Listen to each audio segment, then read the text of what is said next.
And so, yeah, welcome again. And we're taking a look at, hey, how have we engineered WSL in the open? How did we actually give a open source WSL? And we want to do a deep dive into that full story. And so really the heart of this is our team is focused on developer scenarios. We love developers. And as a quick intro, my name is Craig Loewen. I'm a product manager at Microsoft working inside of the Windows org for the developer team.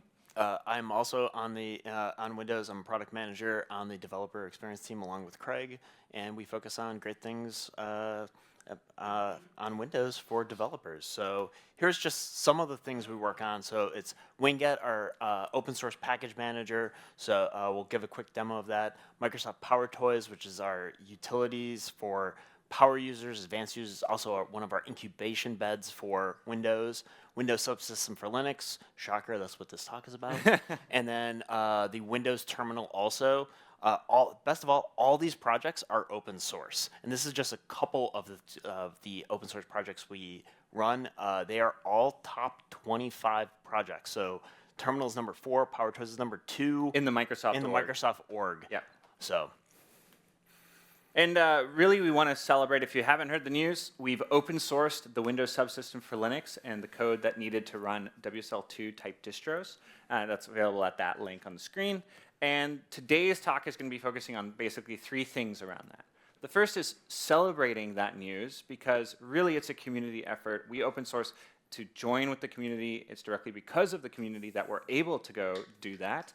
And so a big thank you to Canonical and kind of talking about our history of how we were able to do that. And then we wanted to give you a playbook of, hey, maybe you work at a large scale company where folks go, why would you even want to open source that? Or I don't want to, and you might have to convince people. We want to give you the exact reasons and the exact way that we said, let's open source, this is why we should, and the results that we saw from it. And then we want to end off with some demos of, hey, here are all the cool ways that we're doing open source and maybe other areas that you might not have seen before at Microsoft. And so kind of this is the end result, right, of the Microsoft WSL repository with the code there. But where did that all start? Would you believe it starts with Windows Phone, which was back in 2010? That's actually the exact start point of our story, because Microsoft built Windows Phone, and after building it, you have a phone that runs Windows kernel. Well, wouldn't it be great if it could run Android applications? And the answer was yes, it would be great. But the Android applications are obviously based on Linux. And so there is a project started called Project Astoria to bridge that gap and allow Android applications to run on Windows, specifically for Windows Phone. So, and from there, the project was announced in 2015. Some things happened.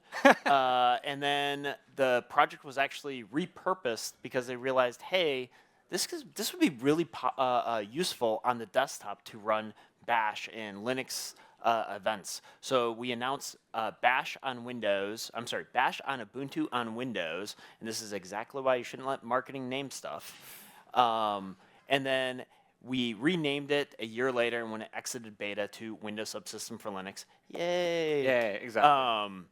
And from there, we got a bunch of really great community feedback. Now, the key thing here is because of its history, and history is very important in the story, it was directly tied to the NT kernel. So because we had such deep integration at this point, open sourcing was not an option for this project. But then fast forward to 2019, what happened in 2019? We launched tons of stuff. We launched the WSL2 type distros, which changed it from being something that was literally part of the Windows NT kernel to instead being a virtual machine. That allowed us to do a lot more, like being able to run Docker containers, being able to get ext4 formatting and running against those files. And on top of that, we also announced Windows Terminal as an open source terminal and Power Toys as an open source project. And so I hope that you can see the trend of, hey, from maybe unlikely circumstances, we were able to build the story of, we're embracing open source. We made some more open source projects. And then after the years following, so on the bottom row there, we're adding more features to WSL and supporting more open source features. We added WinGet as an open source package manager inside of Windows. And then we added sudo on Windows, so the ability to elevate using comfortable Linux verbiage. And that accumulated with us open sourcing here this past year and introducing Edit as another open source project. And we'll give it a quick demo. One big thing also is in 2024, one of the really cool things is we actually added in enterprise support for WSL. So you could do a lot of really powerful things for enterprises to keep everything consistent and lock down how your enterprise wants it. Exactly. So that was kind of our story, the history of how we did it. So what did we actually argue, and how can you use those same techniques? How can we give you, hey, here's a pattern of how we did it, and how can you apply that at your company? And so we've boiled it down to 3 tips that should hopefully make it easy for you to organize your thoughts. And kind of before we introduce those, the big thing for you to wrap your head around is, yeah, open sourcing takes effort, but the reward is great, right? Acknowledging it takes a lot of time and effort. Even to pitch those things will take effort. And you will need to convince your stakeholders. There's going to be folks at your company who go, I don't even know why would we need to do that. And that's what the tips are for, to help convince those folks. So number 1 is you want to drive real business value. This is kind of like the hook to get them interested, where you're saying, what open sourcing will actually give you a reward. It'll give you benefit. It will drive our business. And here are the points that we actually put in our memo for WSL, which is, first of all, Linux is open source, so we should be too. We're part of that community. This is a feature for Linux developers who are used to open source projects. It follows that if we want to be engaging with that community, the Windows Subsystem for Linux should be open source as well. On top of that, we can't catch every permutation. And so there are just going to be aspects of hardware or use cases. If we're allowing everyone to run Linux on Windows, that's a very wide range of things you can run. Being able to say, hey, you can run it locally, you can do the build, and getting those fixes is definitely helpful from a business perspective from the Windows Subsystem for Linux. And on top of that, that supports other open source efforts. We have things like Windows Terminal, PowerToys, Edit, and more. Us open sourcing WSL really contributes to that effort. And really the last one is, WSL lives and breathes in the open source. It's going to be high impact for this audience. It's going to be interesting. They're going to appreciate it. So up next is showcasing benefit and acknowledging the cost. So as you saw, some of the business values, we directly talked about some of the benefits here. And for us, it was better community engagement, going back to we can directly talk to you all. And we'll talk about the first PR is a great example of community contributions and going back to that engagement. Next is, every company wants to talk about press and getting the media attention. When we open sourced WSL, we didn't expect it. We were #1 on Hacker News for the entire day. That's unheard of. And it was positive press, like we're doing the right stuff. And then, but you take a step back, there are costs, and we don't want to shy away from that. You will have issues coming in. You will have pull requests coming in. You will have to, the other big thing is transitioning your code base into GitHub or your open source system, and that does have costs such as your continuous integration pipelines that have to run when pull requests come in. If you engineer for open source from the beginning, this is basically a no-op, but because WSL was an existing project and we had to migrate pipelines over, that was a cost we did have to acknowledge and tell everyone about. Exactly, and some of the stuff, is definitely not cheap, and it's hard to estimate. And so when you're talking to your stakeholders and saying, hey, look at all these awesome benefits, the important part for that tip is saying, we're acknowledging that there's going to be these costs, but here's why we think they could be minimized. And we're going to talk a little bit more about how we did the minimize part, but I think that's a good framework to say, look, we know that you're going to complain about these things of why do this. Trust us, the reward is going to be better than the cost. And the last tip is understand the real value of your product. And so definitely I want to give credit to Randy Packer from DreamWorks because I saw his talk 2 years ago on Open Moonray and how they open sourced the Moonray rendering engine at DreamWorks. And I was shocked and really interested because, hey, that seems like, competitive advantage, secret sauce. How did you open source it? What was the reasoning behind that? And I really liked what he said to me, which was, DreamWorks' focus is making amazing movies, and the rendering engine is a tool to do that. And so they're able to open source that and still build their value, which is amazing movies. And so when it came to WSL, we were saying, our pitch is basically saying, WSL's value is helping empowering people to do more on Windows, including Linux workflows. Open sourcing directly ladders up to that purpose, right? It directly ladders up to that value. If we make the content open source, more people can be empowered to use WSL, to build it themselves, to add in a fix. So we're directly contributing to our primary value prop. So that's great, all great to say, but what actually happened when we did this, and that's probably one of the bigger first impressions. We wanted to also show this is the impact that we saw 3 months after open sourcing WSL, and we hope that you can take it if you're looking at making your own pitch. Take this as a data point of, hey, if you open source, this can be some of the impact. As Clint so wonderfully showed, the star history is a good proxy of engagement, so it doesn't measure engagement directly, but it's measuring how many people clicked that little button on your repository as a proxy of interest. We gained about 50% of our stars total in like 1 week, something like that, after open sourcing, and it's still at a higher slope than what it was before. And so the first, kind of benefit that we said to our stakeholders of, we're going to generate more interest. This is going to be more meaningful for members in the community. That was our proof to say, look, hey, we were able to do that. And here comes proof point number 2 is pull requests. So in the first 3 months, I believe we had 15, if I do the math correctly. Yes. Yeah.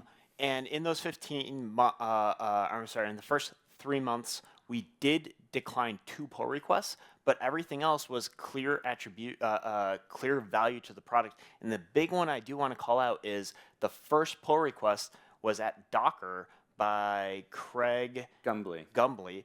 And this was a feature that neither side knew was possible, or they didn't know it was possible. We didn't know they needed it. And because there was this disconnect, because we weren't open source, there was no movement on this. So as soon as Craig checked out the code, he introduced the virtual machine ID, and there's the pull request, and that was the first PR into Windows. It made Docker better and made WSL better. Yeah, for sure. And on top of that, future PR was we had one in the first 3 months. WSL is somewhat of a challenging code base because you need to have a deep knowledge of Windows and Linux to really party well in it. But we still got tons of bug fixes, doc fixes, new distributions as a result of that, and more. And so we were incredibly pleased. And when we kind of go back to those tips, the cost of it was pretty low. We got great quality features. We only had to, or quality improvements. We only had to reject 2. Yeah. And we got all these other benefits. So costs can be low. And the last kind of point of cost being low is the active issues. We were worried, will we get tons of issues that we'll have to go triage? But over time, we've been able to decrease the active issues. And this was the graph, again, 3 months after. You can see that we didn't have a huge spike. We weren't going off the rails. And so very pleased with the results. And thank you to the community for being able to lean in. And one of the key things that we've taken away from doing all these open source projects is have a really solid community.md file, contribution MD file, and along with a pull request template. And why this is important is it gives you very strong conversation points for what is and is not a good pull request for your project. You have a roadmap, you have a vision for what it needs to be, and it's okay for your vision and the community's vision to diverge, but you are the product owner. So this says, hey, first, there needs to be an issue. Second, we need to have a conversation. And third, we have to have an agreement on the solution. And why that's important is if you submit a pull request, your time is valuable. But at the same time, if the code that is being submitted or the feature that's being submitted is something that is not correct or what we believe it should fit in that product, it's wasting everyone's time. There's going to be hurt feelings. So we want to be sure that there's that strong back and forth in conversation before we do this. So this is from VS Code to Windows Terminal to PowerToys to WSL. We've all gone from and basically borrowed the best of from each project. And the other thing is these files tweak based on the community and the project. So it's not just grab it and put it in, but you can tweak it and make it your own. If you want it, this is the PowerToys one. Please, please, please leverage our learnings here. Yeah, like go check out the repos. And I know a lot of the time you clone repos just for code. But if you're a maintainer and you're like, hey, how do I make sure that all the pull requests I'm coming in, people talk to us so that we don't waste their time so we build something great. Like check out the ways that we've done it. Go look at our templates and our contributing.md and like it's MIT license, so yeah. Copy and paste. Go, we would love that. So Craig, did you say demos? I swore you just said demos. I mentioned demos earlier. So we want to do some live code demos of some of the stuff we talked about. Do you want to do edit first or this first? Let's do this first. So we did have a little hardware failure. So really quickly, we grabbed a video. This is going to be the only pre-recorded video here.